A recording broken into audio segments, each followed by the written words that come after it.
Assalamualaikum warahmatullahi wabarakatuh. Shalom, Om Swastiastu, Namo Buddhaya, salam kebajikan bagi kita semua. Dewan juri yang terhormat serta rekan-rekanku semua, perkenalkan kami dari tim Erman Raja Guguk dengan saya Eka Yudiana Saputri selaku opening dan closing statement, ditemani dengan dua rekan saya, Fiandri Benyamin Partogi Sitorus selaku pihak pro dan juga Tessa Tresnawati selaku pihak kontra. Pada kesempatan kali ini, kami akan memaparkan konstruksi berpikir kami terkait mosi pemindahan ibu kota negara. Selamat menyaksikan.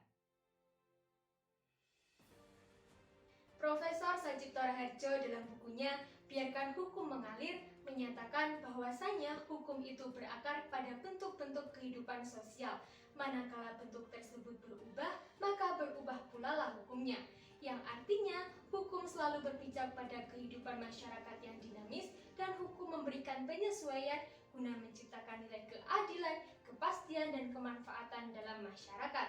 Dan pemindahan ibu kota negara diharapkan mampu menjawab konsepsi bahwa hukum memberikan solusi atas persoalan yang ada. Dewan juri yang terhormat, apabila kita melihat latar belakang mosi perdebatan kali ini, maka sejatinya bangsa Indonesia telah melaksanakan pemindahan ibu kota negara pada masa mempertahankan kemerdekaan. Ibu kota negara merupakan instrumen yang penting dalam penyelenggaraan pemerintahan dan juga sebagai simbol eksistensi suatu negara. Oleh karena itulah pada tahun 2022 dikeluarkannya Undang-Undang IKN sebagai payung hukum dan kebutuhan hukum dalam pemindahan ibu kota negara. Pemindahan ibu kota negara inilah Dewan Juri yang terhormat menimbulkan perdebatan baik pihak pro maupun pihak kontra memiliki landasan yang sama, yakni menjamin adanya nilai keadilan dan nilai kesejahteraan dalam masyarakat. Hal ini sesuai dengan Pancasila sila kelima, yakni keadilan sosial bagi seluruh rakyat Indonesia dan juga cita-cita bangsa yakni untuk memajukan kesejahteraan umum. Dewan juri yang terhormat beranjak dari hal tersebut, pada satu sisi pemindahan ibu kota ternyata memberikan dampak terwujudnya pemerataan pembangunan dan pemerataan penduduk pada wilayah Indonesia. Pemindahan ibu kota negara juga dinilai dapat menjadi solusi atas persoalan lingkungan yang terjadi pada ibu kota saat ini yang dinilai sudah sangat memprihatinkan.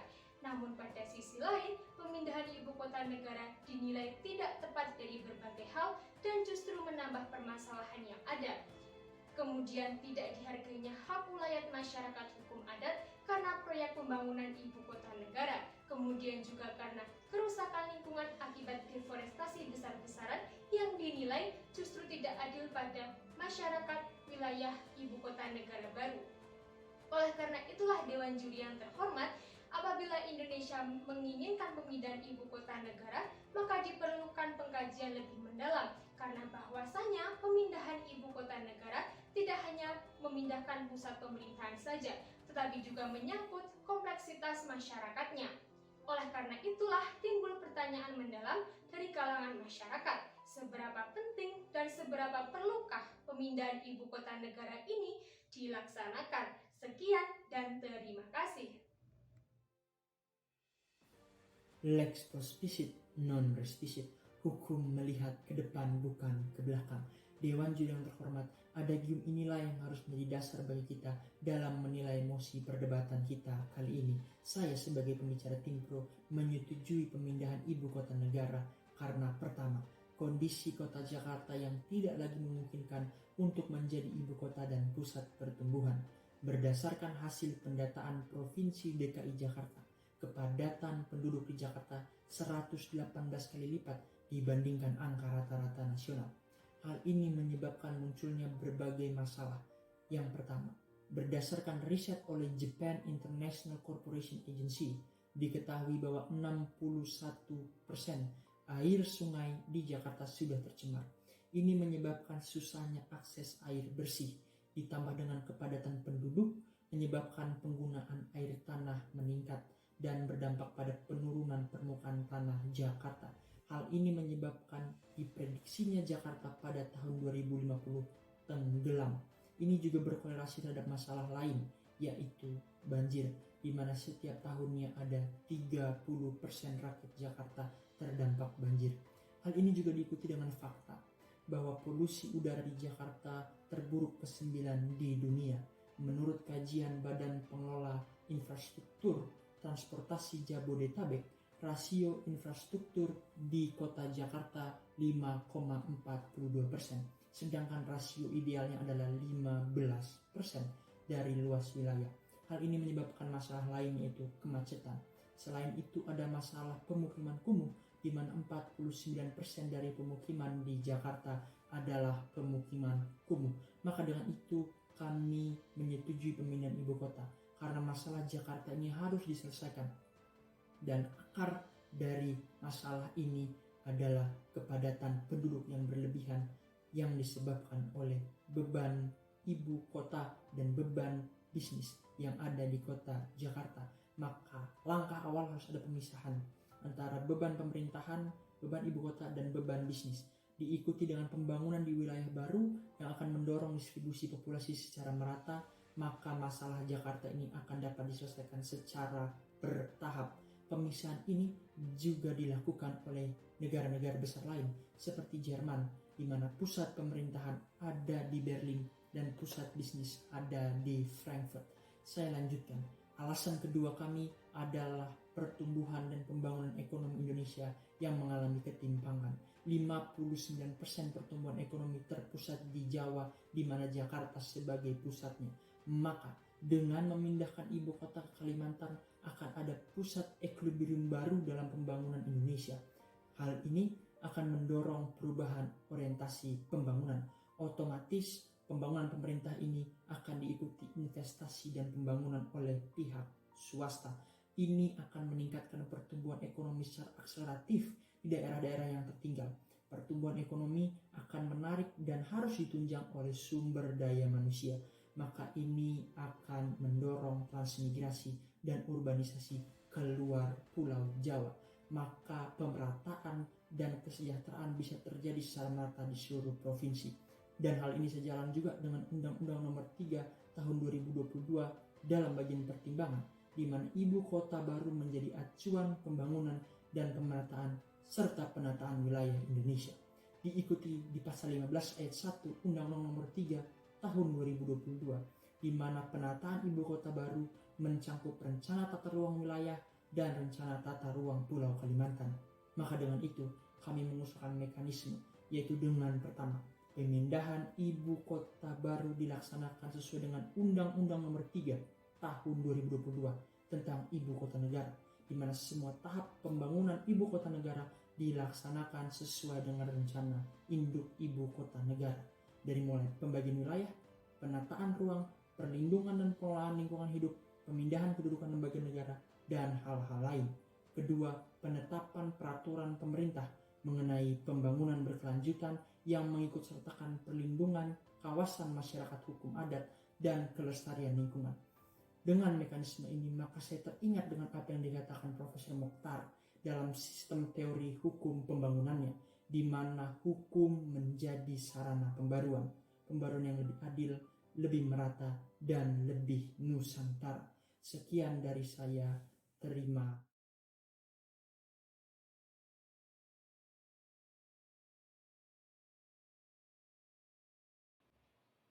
Hukum tidak memberi lebih dari apa yang dibutuhkan. Dewan Juri yang terhormat, apabila kita korelasikan dengan mosi pemindahan ibu kota negara, pandangan lain akan kontra terhadap kebijakan tersebut adalah karena akibat dari pemindahan ibu kota negara Indonesia justru menambah masalah baru dari sisi lingkungan dan masyarakat hukum adat, sehingga adanya kebijakan tersebut justru melebihi apa yang dibutuhkan oleh masyarakat.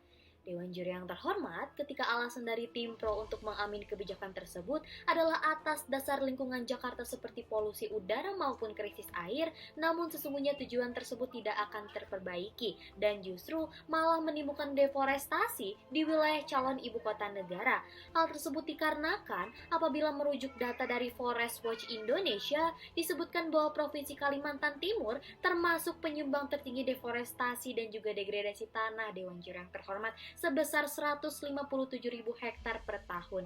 Bayangkan Dewan Juri, tanpa kebijakan pembangunan ibu kota pun Provinsi Kalimantan sudah mengalami deforestasi tahunan, apalagi jika ditambah dengan pembangunan ibu kota negara. Padahal membangun berarti merusak, Dewan Juri yang terhormat, sesuai dengan apa yang tertulis pada buku teori pembangunan dunia ketiga. Dan bukankah hal tersebut akan mencederai dari apa yang termaktub dalam Paris Agreement yang diratifikasi ke dalam Undang-Undang Nomor 16 Tahun 2016 yang membahas tentang perlindungan iklim. Oleh karena itulah Dewan Juri yang terhormat, pemindahan ibu kota negara ke Provinsi Kalimantan Timur merupakan wujud dari terbentuknya permasalahan baru, yakni deforestasi, sehingga yang harus dilakukan adalah program perbaikan sungai secara berkala dan juga perbaikan transportasi umum untuk mengatasi krisis air maupun polusi udara di Jakarta, Dewan Juri yang terhormat.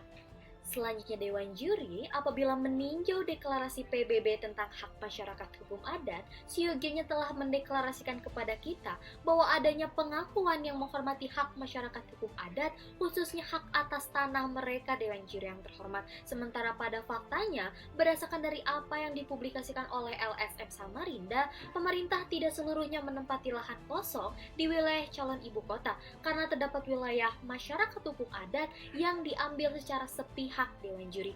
Padahal dalam pasal 26 deklarasi PBB tentang masyarakat hukum adat disebutkan bahwa masyarakat memiliki hak atas tanahnya yang tidak boleh diambil secara sepihak, sehingga pertimbangan tentang dihiraukannya masyarakat hukum adat disinilah yang semakin membuat kami untuk menolak mosi perdebatan hari ini. Selanjutnya Dewan Juri yang terhormat, marilah kita meningkatkan perdebatan hari ini menjadi satu tingkat lebih tinggi dengan menawarkan kajian perbandingan terhadap negara yang relevan untuk dibandingkan dengan Indonesia atas kegagalan relokasi ibu kotanya, yakni negara Kazakhstan, Dewan Juri yang terhormat, yang memindahkan ibu kota negaranya ke Nur-Sultan dengan alasan kepadatan penduduk. Dan bukankah hal tersebut merupakan alasan yang sama yang dimiliki oleh Indonesia untuk memindahkan ibu kotanya dari Jakarta ke Kalimantan? Padahal berdasarkan Jurnal Kajian Wilayah Nomor 10 Tahun 2019, negara Kazakhstan sendiri tidak berhasil untuk menarik simpati masyarakat dalam menempati wilayah ibu kota negaranya yang baru. Dan hal tersebut dikarenakan wilayah ibu kota Kazakhstan yang baru adalah wilayah yang dahulunya sepi penduduk dan fasilitas pembangunannya masih kurang, Dewan Juri yang terhormat. Dan bukankah kondisi tersebut sama dengan kondisi calon ibu kota negara di Indonesia, yakni di Penajam Pasir Utara? Bayangkan Dewan Juri yang terhormat, kerugian apa yang akan kita dapatkan nantinya ketika kita memindahkan ibu kota negara, namun tidak terjadi pemerataan sumber daya manusia maupun pemerataan pembangunan ke depannya. Kondisi yang sama antara Indonesia dengan negara Kazakhstan inilah yang membuat kami untuk menolak mosi perdebatan hari ini.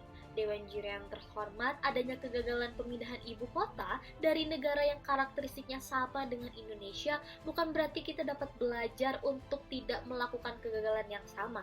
Namun, hal tersebut merupakan bukti yang jelas telah menyatakan kepada kita semua bahwa pemindahan ibu kota bukanlah solusi untuk menjawab permasalahan pemerataan ekonomi, pemerataan penduduk, maupun perbaikan lingkungan ke depannya.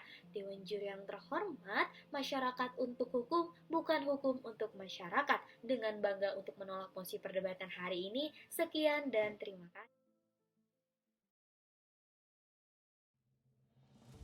Tilatsar bersama kawan, tidak lupa untuk tetap semangat. Pemindahan ibu kota negara ke Kalimantan sudahlah pasti pekerjaan yang berat. Dewan Juri yang terhormat, tibalah kita pada ujung perdebatan.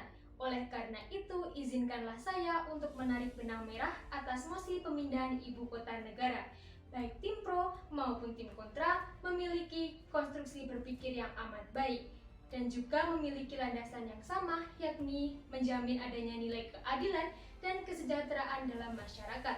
Namun yang menjadi pertentangan di sini ialah yang pertama, pihak pro menganggap bahwasannya persoalan sosial, budaya, ekonomi, serta lingkungan yang terjadi di ibu kota saat ini dikarenakan Jakarta sudah tidak relevan dan tidak dapat dipertahankan posisinya sebagai ibu kota negara. Sedangkan tim kontra menentang bahwasannya pemindahan ibu kota negara dapat merusak lingkungan wilayah Kalimantan dikarenakan deforestasi besar-besaran, sehingga bukanlah solusi yang bijaksana apabila permasalahan yang ada di Jakarta diselesaikan dengan memindahkan ibu kota negara. Kemudian yang kedua, pihak pro menganggap bahwasanya beban ganda yang diberikan oleh Jakarta harus segera dipisahkan, dengan Jakarta sebagai pusat bisnis dan Kalimantan sebagai pusat pemerintahan, sehingga pemerataan penduduk, pemerataan pembangunan, dan pemerataan ekonomi dapat tercapai. Namun tim kontra menentang karena pemindahan ibu kota negara justru mencederai hak wilayah masyarakat hukum adat, di mana dalam hal ini masyarakat hukum adat memiliki kepastian hukum secara nasional dan juga internasional. Bersepeda bersama kawan, tidak lupa membeli lumpia. Kami tim Erman Raja Guguk berpamitan, sampai jumpa pada mosi lainnya.